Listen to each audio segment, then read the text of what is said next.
శ్రీ వెంకటేశ్వర వాస్తు జ్యోతిషాలయానికి స్వాగతం సుస్వాగతం. ఈరోజు వీడియోలో మనం ఏదైనా ఒక ఇంటిని మనం నిర్మించుకున్నప్పుడు ఆ ఇంటిని మనం రెండు భాగాలుగా విభజించినప్పుడు అంటే ఉత్తర దక్షిణాలుగా విభజించినప్పుడు ఏ విధమైనటువంటి వాస్తు దోషాలు అనేటటువంటివి ఉండడం జరుగుతుంది.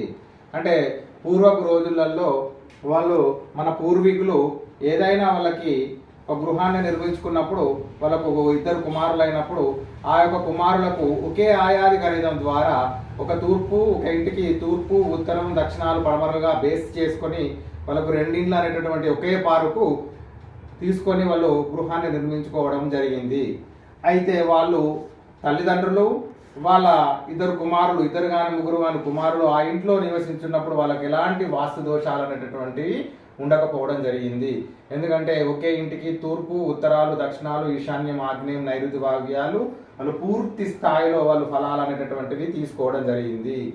ఏదైనా ఒక గృహాన్ని మనం తూర్పు పడమర ఉత్తరాలు దక్షిణగా తీసుకున్నప్పుడు ఆ యొక్క ఇంటికి పంచభూతాలు అనేటటువంటిది తోటి నిర్మితమై ఉంటుంది. కాబట్టి ఈ సోమసూత్రం బ్రహ్మసూత్రాల ఆధారం చేసుకొని బ్రహ్మస్థానం నుండి పాజిటివ్ ఎనర్జీ అనేటటువంటివి 4 దిశలకు అది ప్రసరించడం అనేటటువంటిది జరుగుతుంది.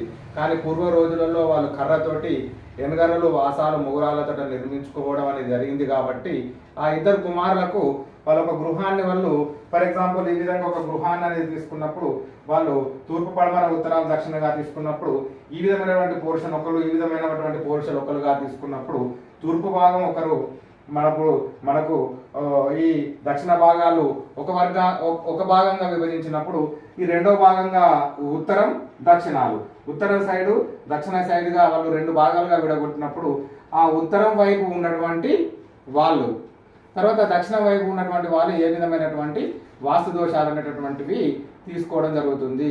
వాస్తు దోషమైనటువంటి వ్యతిరేక ఫలితాలు అనేటటువంటివి తీసుకోవడం జరుగుతుంది. మామూలుగా ఏదైనా ఒక గృహాన్ని మనం 2గా విభజించినప్పుడు వాళ్ళకి కుమారులు పెద్ద కుమారుడు వాళ్ళకు పై స్థానంలో చిన్న కుమారుడు కింది స్థానంలో ఉండడం అనేది జరుగుతుంది.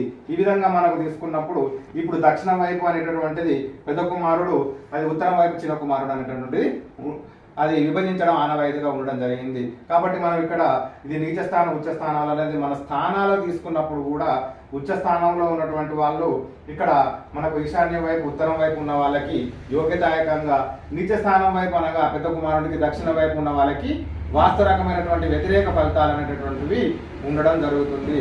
కాబట్టి మనకు ఒక గృహాన్ని 2గా మనం విభజన అనేది మనం చేసుకున్నప్పుడు ఎవరికి ఏ విధమైనటువంటి వాస్తు దోషాలు అనేటువంటి ఉంటాయనేటటువంటి మన విశ్లేషణ అనేది చేసుకున్నప్పుడు దక్షిణంలో ఉన్నటువంటి ఇది ఏ ఇది బిగా తీసుకున్నప్పుడు ఈ దక్షిణంలో ఉన్నటువంటి వాళ్ళకి అంటే పెద్ద కుమారుడికి మనకి ఏ విధమైనటువంటి వాస్తు దోషాలు అనేటటువంటివి ఉండడం జరుగుతుంది.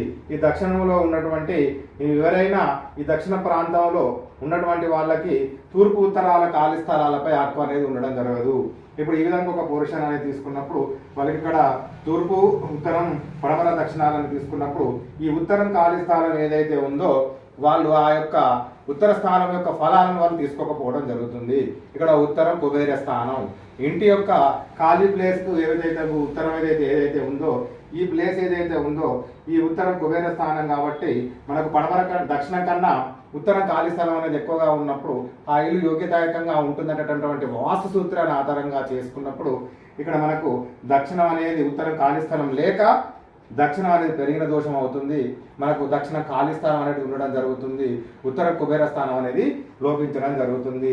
తర్వాత వచ్చేసి మనకు ఇక్కడ చూసుకున్నప్పుడు ఇక్కడ ఈ విధంగా ఈ ఉత్తరంకు దక్షిణం ఉన్న వాళ్ళకి చూసుకున్నప్పుడు ఇక్కడ తూర్పు ఆగ్నేయం పెరిగినటువంటి దోషం ఉండడం జరుగుతుంది. మీరు ఇక్కడ చూడండి, ఈ యొక్క స్థలం మీద మనకు అధికారం అనేది లేనప్పుడు ఈ స్థలాన్ని మనం వాడుకుంటలేం కాబట్టి ఈ స్థలం అనేది తూర్పాగ్నేయం, తర్వాత ఇక్కడ పశ్చిమ నైరుతి, ఇక్కడ నుంచి దక్షిణం మొత్తం కూడా మనకు ఇంటికి పెరిగినటువంటి దోషం అనేది ఉండడం జరుగుతుంది. అదేవిధంగా మనకు ఇక్కడ చూసుకున్నప్పుడు తూర్పు ఈశాన్యం ఉత్తర ఈశాన్యం 2 కూడా ఆ ఇంటికి లోపించడం అనేది జరుగుతుంది.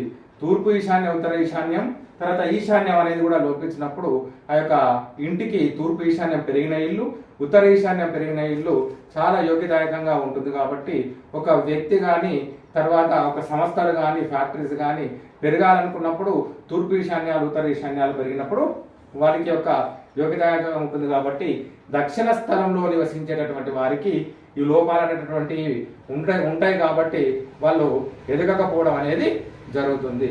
మరి అదేవిధంగా చూసుకున్నప్పుడు ఉత్తరం వాళ్ళకి ఏమైనటువంటి వాస్తు దోషాలు ఉండడం జరుగుతుంది. మామూలుగా ఉత్తరం వాళ్ళు దక్షిణ సైడ్ నివసించే వారికన్నా ఉత్తరంలో నివసించే వారికి అంతగా వాస్తు దోషాలు అనేటటువంటి ఉండకపోవచ్చు, కొంచెం గొప్ప అనేటటువంటివి ఉండడం జరుగుతుంది. ఎందుకంటే మెయిన్ ఉత్తరంలో నివసించే వాళ్ళు ఈ పోర్షన్లో నివసించే వారికి ఒక దక్షిణం జాగా అనేది లోపించడం జరుగుతుంది.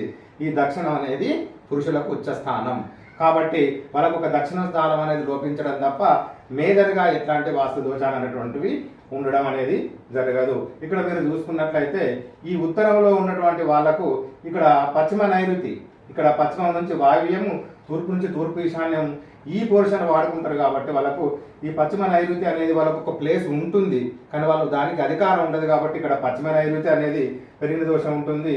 తర్వాత దక్షిణ నైరుతి, దక్షిణాగ్నేయం, దక్షిణం ఈ యొక్క వ్యతిరేక ఫలితాలు అనేటువంటి వాళ్ళు తీసుకుంటారు కాబట్టి అంతగా పెద్ద ప్రాబ్లం అనేటటువంటివి ఉండకపోవడం జరుగుతుంది.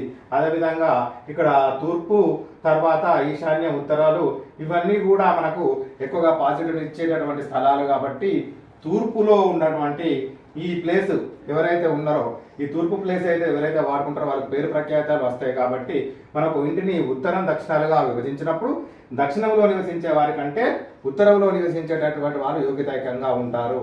కాబట్టి మీరు ఇక్కడ దయచేసి ఒక విన్నపం ఏంటంటే మనం రెంట్ పర్పస్గా ఈ రోజులలో మంచి భవనాలు కానీ తర్వాత వాళ్ళ అపార్ట్మెంట్స్ వల్ల కానీ అద్దెకు ఉండేటటువంటి వాళ్ళైనా ఉచ్చ స్థానాలు నీచ స్థానాలు అనేది చూసుకున్నప్పుడు ఒక పోర్షన్ వాళ్ళు తీసుకొని ఆ పోర్షన్ వాళ్ళందరూ రూమ్ వైజ్గా లోపల విభజించి వాళ్ళు రెంట్కి ఇవ్వడం అనేది జరుగుతుంది.